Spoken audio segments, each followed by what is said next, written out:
स्वामी जी, आप किसी का घर बर्बाद करने के लिए जा रहे हैं, आप किसी सुहागन को विधवा बनाने के लिए जा रहे हैं, आप किसी बच्चे को अनाथ बनाने के लिए जा रहे हैं। स्वामी जी, स्वामी जी, तो तूने दुनिया का ठेका ले लिया है क्यों? स्वामी जी, आप मुझे 500 के बजाय मात्र 50 रुपए की धोती ला कर दोगी, उससे मैं शौक से पहनूंगी। आप मुझे 2 टाइम भोजन के बजाय 1 टाइम नमक रोटी दोगी, उससे मेरी आत्मा को सुकून मिलेगा। खाने की चर्बी चढ़ गई है। लेकिन स्वामी क्यों? जी, मैं आपके हाथ जोड़ती हूँ, ये आप काला धंधा छोड़ दीजिए स्वामी जी। क्यों नहीं?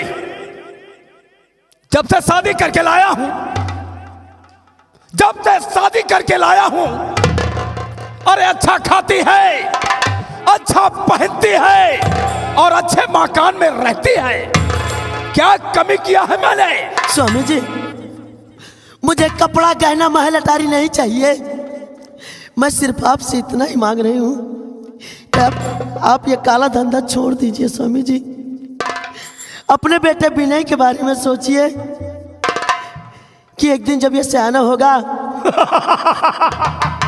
तो आपको इस पर क्या असर पड़ेगा। स्वामी जी,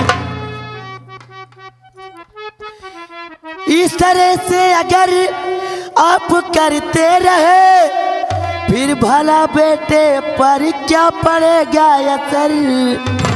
इसलिए मानो कहना हमारा पिया, छोड़ दो वैसा धंधा मेरे हम सफल।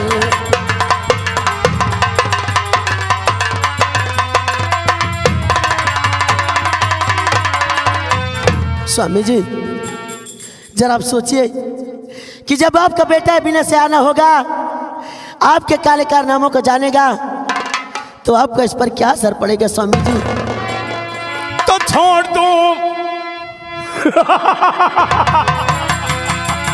अरे पुष्पा,